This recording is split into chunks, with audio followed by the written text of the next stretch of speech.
너희가 모든 일에 나를 기억하고 또 내가 너희에게 전하여 준 대로 그 전통을 너희가 지킴으로 너희를 칭찬하노라. 그러나 나는 너희가 알기를 원하노니 각 남자의 머리는 그리스도요 여자의 머리는 남자요 그리스도의 머리는 하나님이시라. 무릇 남자로서 머리에 무엇을 쓰고 기도나 예언을 하는 자는 그 머리를 욕되게 하는 것이요 무릇 여자로서 머리에 쓴 것을 벗고 기도나 예언을 하는 자는 그 머리를 욕되게 하는 것이니 이는 머리를 미인 것과 다름이 없습니다. 만일 여자가 머리를 가리지 않거든 깎을 것이요 만일 깎거나 미는 것이 여자에게 부끄러움이 되거든 가릴지니라. 남자는 하나님의 형상과 영광이니 그 머리를 마땅히 가리지 않거니와 여자는 남자의 영광이니라.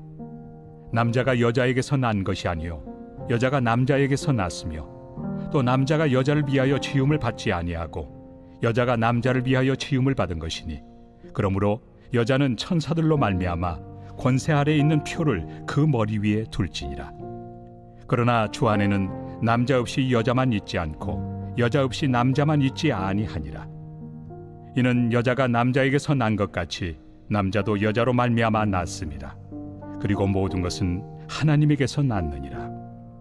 너희는 스스로 판단하라. 여자가 머리를 가리지 않고 하나님께 기도하는 것이 마땅하냐? 만일 남자에게 긴 머리가 있으면 자기에게 부끄러움이 되는 것을 본성이 너희에게 가르치지 아니하느냐? 만일 여자가 긴 머리가 있으면 자기에게 영광이 되나니 긴 머리는 가리는 것을 대신하여 주셨기 때문이니라. 논쟁하려는 생각을 가진 자가 있을지라도 우리에게나 하나님의 모든 교회는 이런 관례가 없느니라. 매일 성경과 함께하는 아름빛 교회 말씀 묵상, 아름빛 바이블 키트 시간입니다. 날이 많이 더워지는 요즘입니다. 오늘 하루도 강건하게 주님이 주신 복된 하루를 힘차게 걸어 나아가시기를 간절히 축복합니다.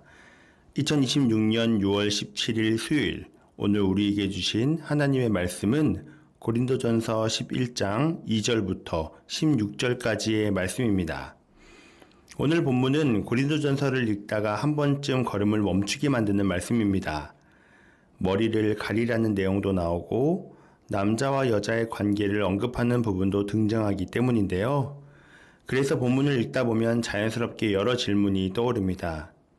성경이 여성을 차별하는 것 아닌가?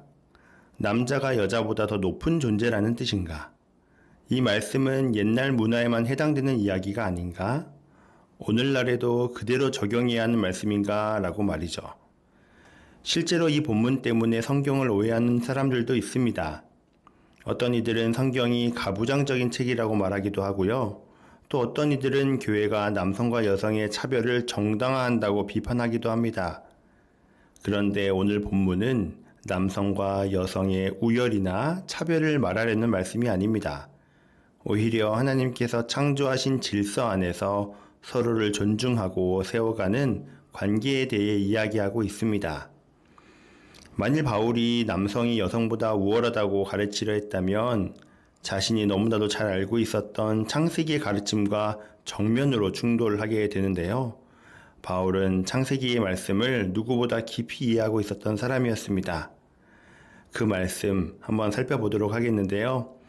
하나님께서 인간을 창조하실 때 기록된 창세기 1장 26에서 27절의 말씀입니다. 하나님이 이르시되 우리의 형상을 따라 우리의 모양대로 우리가 사람을 만들고 그들로 바다의 물고기와 하늘의 새와 가축과 온 땅과 땅에 기는 모든 것을 다스리게 하자 하시고 하나님이 자기 형상 곧 하나님의 형상대로 사람을 창조하시되 남자와 여자를 창조하시고.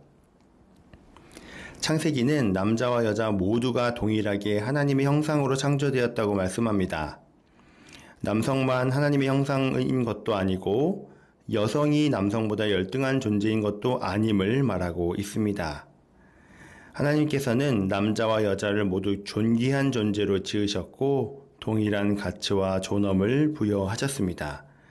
그래서 오늘 본문을 읽을 때 가장 먼저 기억해야 할 것은 바울이 이 본문을 통해 남성과 여성의 가치를 비교하거나 우열을 가르치고 있는 것이 아니라 하나님께서 세우신 창조의 질서 속에서 그리스도인이 어떤 태도로 살아가야 하는지를 설명하고 있다는 사실입니다. 바울이 말하고자 하는 것이 남녀의 우열이 아니라 하나님의 창조 질서라면 왜 하필 머리를 가리는 문제를 언급하고 있는 것일까요? 그 이유를 이해하려면 먼저 이 편지를 받았던 고린도 교회의 상황을 살펴보아야 합니다. 오늘 말씀 2절을 보면 바울은 이렇게 고린도 교회 사람들에게 이야기합니다. 너희가 모든 일에 나를 기억하고 또 내가 너희에게 전하여 준 대로 그 전통을 너희가 지킴으로 너희를 칭찬하노라. 바울은 먼저 고린도 교회를 칭찬합니다. 고린도 교회는 문제가 많은 교회이기도 했지만 동시에 바울이 전해준 복음의 가르침을 붙들려고 노력했던 교회이기도 했습니다.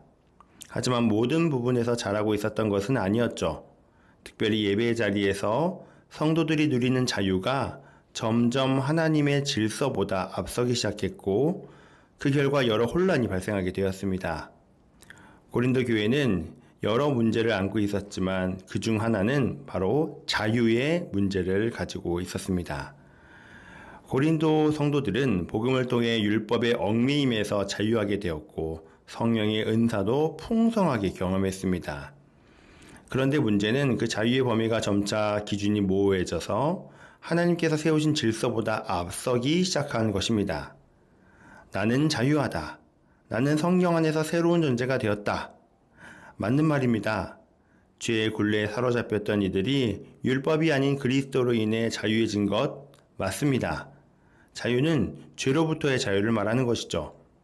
그런데 문제는 그 자유가 하나님을 영화롭게 하는 방향이 아닌 자기 자신을 드러내는 방향으로 사용되기 시작했다는 것입니다. 허락된 자유가 남용되고 있는 것이죠. 특별히 예배 가운데서 그런 남용들이 발생하게 되었는데요. 예배는 누구에게 드리는 것입니까? 바로 하나님이십니다. 그런데 이 예배의 자리에서 고린도 교회 사람들은 하나님께 집중하기보다는 자신의 권리와 자유를 주장하는 모습들이 나타나게 됩니다. 오늘 본문을 보시면 바울은 단순히 머리를 가려라, 머리를 가리지 마라 하는 외적인 규정을 말하려고 하는 것이 아닙니다. 바울의 관심은 수건이 아닙니다. 바울의 관심은 예배 가운데 드러나야 할 하나님의 질서와 하나님의 영광입니다. 그래서 바울은 3절에서 오늘 본문의 핵심 원리를 먼저 이야기합니다. 그러나 나는 너희가 알기를 원하노니 각 남자의 머리는 그리스도요 여자의 머리는 남자요 그리스도의 머리는 하나님이시라. 여기서 많은 사람들이 머리라는 표현 때문에 오해하게 되는데요. 마치 남자가 여자보다 더 높은 존재이고 여자는 남자보다 열등한 존재인 것처럼 생각하기 쉽습니다. 여기서 머리로 사용되는 헬라어는 케팔레라는 단어인데요. 케팔레의 의미는 어떤 기원이 아닌 권위와 대표성 그리고 질서의 개념을 포함하는 표현으로 사용됩니다. 하나님이 그리스도의 머리 되신다는 말씀이 그리스도께서 하나님보다 열등하다는 의미일까요? 예수님은 하나님과 동일한 본질을 가지신 참 하나님이십니다. 하지만 구원의 역사 속에서 아버지의 뜻에 순종하셨습니다. 바울은 우열을 말하려는 것이 아니라 하나님께서 세우신 질서를 말하고 있는 것입니다. 마찬가지로 남자와 여자의 관계도 가치의 차이가 아니라 하나님께서 창조하신 가운데 세우신 질서를 말하는 것입니다. 그래서 바울은 7절부터 창조 이야기를 언급합니다. 7절부터 9절을 보면 바울은 남자와 여자가 창조된 순서를 언급합니다. 남자는 하나님의 형상과 영광이고 여자는 남자의 영광이라고 말합니다. 이 말씀도 잘못 읽으면 오해하기 쉽습니다. 마치 남자만 하나님의 형상이고 여자는 그렇지 않은 것처럼 들리기 때문이죠. 하지만 앞서 언급했듯이 남자와 여자 모두는 하나님의 형상으로 창조되었습니다. 바울은 오늘 말씀을 통해 창세기 2장에 기록된 남자와 여자의 창조 순서를 토대로 하나님께서 남자와 여자 사이에 두신 관계의 질서를 설명하고 있는 것이죠. 그런데 바울은 여기서 이야기를 멈추지 않습니다. 혹시라도 누군가 이 말씀을 남성의 우월성으로 말하는 것으로 오해할 수 있기 때문인데요. 그래서 바울은 11절과 12절에서 이렇게 덧붙입니다. 그러나 주 안에는 남자 없이 여자만 있지 않고 여자 없이 남자만 있지 아니하니라. 이는 여자가 남자에게서 난 것 같이 남자도 여자로 말미암아 났음이라. 그리고 모든 것은 하나님에게서 났느니라. 바울은 창조의 질서를 말하지만 동시에 남자와 여자가 서로를 필요로 하는 존재임을 강조합니다. 여자가 처음에는 남자에게서 나왔지만 이후에 모든 남자는 여자를 통해서 태어납니다. 결국 남자와 여자 가운데 누구도 홀로 존재할 수 없으며 누구도 더 우월하거나 더 열등한 존재가 아님을 말해줍니다. 하나님께서는 서로 다른 역할과 질서를 주셨지만 동일한 존엄과 가치를 부여하셨습니다. 따라서 바울이 말하는 질서는 우열의 질서가 아니라 서로를 존중하고 세워주는 관계의 질서라고 할 수 있습니다. 그렇다면 왜 바울은 이것을 예배와 연결하고 있을까요? 그 이유는 예배가 인간의 영광을 드러내는 자리가 아니라 하나님의 영광을 드러내는 자리이기 때문입니다. 당시 문화 속에서 여성이 머리를 가린 행위는 자신이 하나님께서 세우신 질서 안에 있음을 나타내는 상징이었습니다. 하지만 고린도 교회는 전통을 잘 지켜나가는 것도 있었지만 자유를 넘어 질서를 벗어난 모습들을 보였던 것입니다. 그 모습 중 하나가 머리를 드러내 예배를 드렸던 모습이었습니다. 공적 예배의 자리에서 여자가 머리를 드러내는 것은 사회적 통념을 깨고 질서를 어지럽히는 행동이며 동시에 여자의 근원이자 머리인 남편을 공개적으로 망신주는 행동이었습니다. 그것은 천조각 자체가 아닙니다. 중요한 것은 나는 나를 드러내기 위해 예배하는가 아니면 하나님을 드러내기 위해 예배하는가 하는 것입니다. 바울은 지금 고린도 교회 성도들에게 이렇게 묻고 있는 것입니다. 여러분이 예배할 때 드러나는 것은 여러분의 자유입니까? 여러분의 권리입니까? 여러분 자신입니까? 아니면 하나님이십니까? 예배는 내 영광을 드러내는 시간이 아닙니다. 하나님의 영광을 드러내는 시간입니다. 그리고 하나님께서 세우신 질서를 존중하는 것은 결국 하나님을 높이는 삶의 한 모습인 것입니다. 오늘날 우리는 더 이상 예배 시간에 머리를 가리고 예배드리지 않습니다. 오늘 본문을 문자적으로만 받아들인다면 지금도 여전히 머리를 가리고 예배를 드려야 하겠지만 바울이 말한 오늘 본문의 핵심은 머리를 가리는 것이 아닌 우리에게 주어진 자유가 예배 가운데 누구를 향하고 있는가입니다.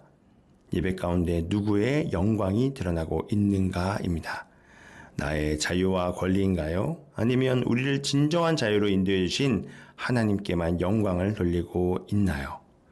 하나님께서 세우신 질서 안에서 자유를 누리고 하나님께 영광을 돌리는 삶이 오늘 본문이 이야기는 핵심이라고 할 수 있습니다. 오늘 하루 우리에게 주어진 주 안에서의 자유를 풍성히 누리시되 하나님이 허락하신 질서 안에서 참된 예배자로서의 삶, 하나님께 영광을 올려드리는 삶을 살아가시기를 간절히 축복합니다. 다 함께 기도하겠습니다. 사랑과 은혜가 풍성하신 하나님 아버지 감사합니다. 오늘도 우리의 삶에 말씀으로 다가와 주셔서 주신 은혜 안에 살아가게 하심에 감사드립니다. 죄의 굴레에 있던 우리를 그리스도 안에서 자유하게 하시고 하나님의 자녀로 살아가게 하심에 감사드립니다.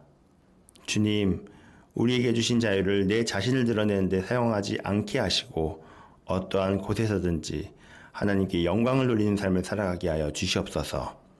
예배의 자리뿐 아니라 삶의 모든 자리에서 하나님께서 세우신 질서를 무겁게 여기며 겸손히 주님을 높이는 참된 예배자가 되게 하여 주시옵소서.